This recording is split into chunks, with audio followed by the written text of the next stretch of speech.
Hello YouTube, this is MK Vine, and I'll be making another video on Iglesia ni Cristo called um, Iglesia ni Cristo Closer Look at Isaiah 43.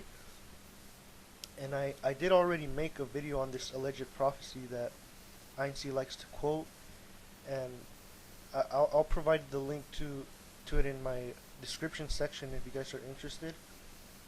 However, in this video I intend to analyze the chapter even closer and refute this alleged prophecy based on 6 conditions. Number 1, on a historical. 2, a scriptural. 3, translational. 4, geographical. 5, common sense. And number 6, on a symbolic level. And just a heads up, this video may be 2 parts if I do not finish on time. And I will begin by quoting Isaiah 43 verses 5 through 6, which says the following: "Fear not, for I am with you. From the east I will bring back your descendants, and from the west I will gather you. I will say to the north, give them up, and to the south, hold not back. Bring back my sons from afar, and my daughters from the ends of the earth." Unquote. Actually, in the Mofat translation of the Bible, the term east is rendered the term east is rendered as far east, and INC prefers the Mofat translation since it supports their doctrine, and I will refute this later on in the video. And just to give some background information, Isaiah 43 is used by INC as a prophecy for their church. INC believes that their church will re-emerge in the islands of the Philippines in these last days, and since the Philippines is located in the Far East, INC believes that this verse is referring to them when it says, "From the east I will bring your descendants." The Mofat translation actually says Far East, as I have already mentioned. To quote from INC's doctrinal beliefs, the fundamental beliefs of the Iglesia ni Cristo belief number 10 says, quote, "The Church of Christ, which emerged in the Philippines in these last days, was established by virtue of the fulfillment of the prophecies of God." Isaiah 43 verse 5, Mofat. Unquote. But is this a correct rendering of the prophecy? Is INC's interpretation a valid one given all the conditions that I have mentioned in the introduction? As I will show, INC's interpretation of this verse is completely invalid and has no foundation in any of the said conditions. So I begin by looking at or analyzing the first condition,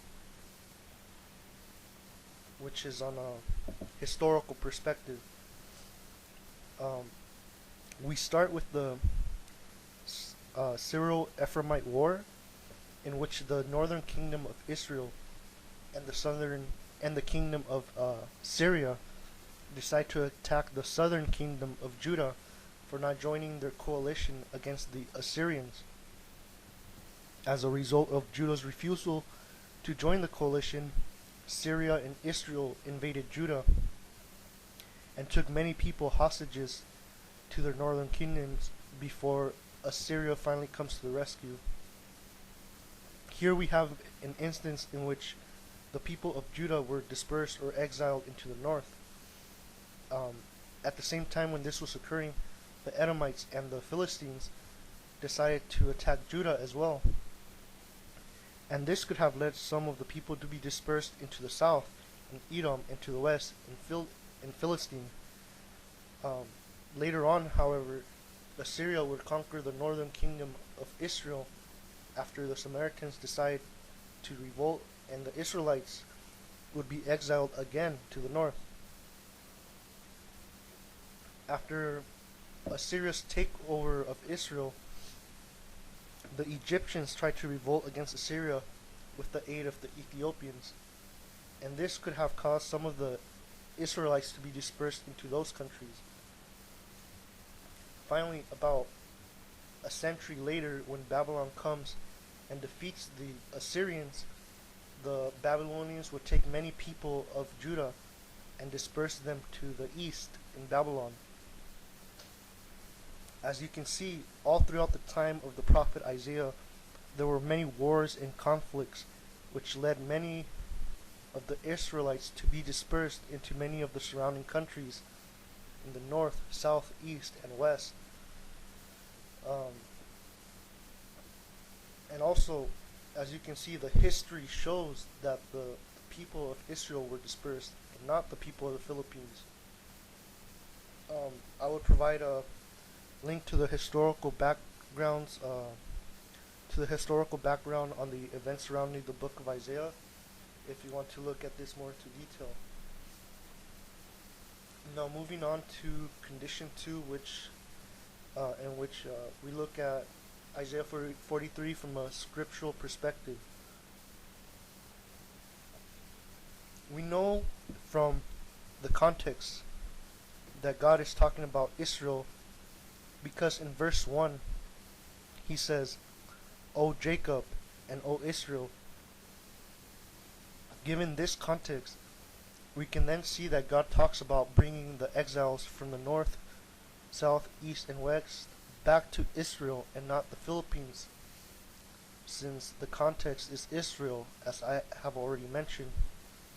We can further know that God is willing to bring back all the exiles to Israel when in verse 3 he says, quote, I gave Egypt as your ransom, unquote.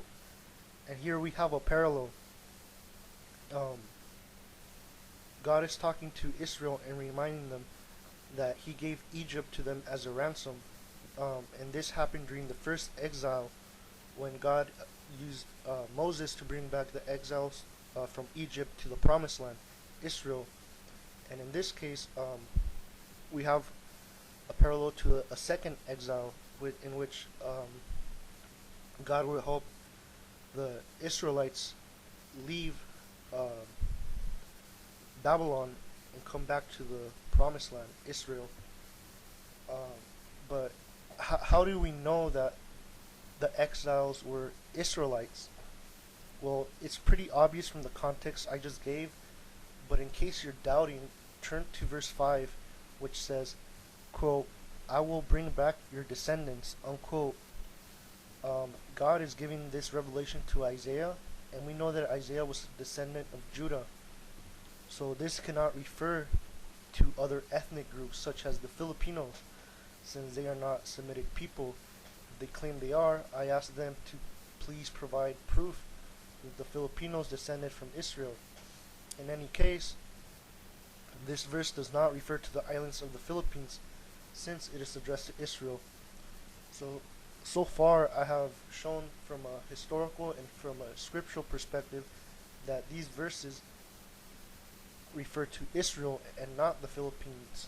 But let's continue on to condition number 3, which analyzes the translation of the text. INC likes to quote the Moffat translation because it is translated as Far East. However, if we look at the Hebrew Tanakh, which is the Bible used by the Jews, the word is actually rendered as simply East and not Far East.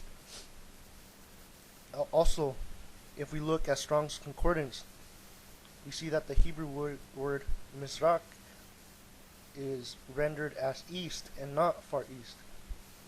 And you can look at my description section for links to the word East in the Tanakh and Strong's Concordance for more information. So the words Far East appeared nowhere in the original Hebrew text. Now moving on to condition 4, which is from a geographical perspective. At this point, INC tries to connect the word East in verse 5 with the words from afar.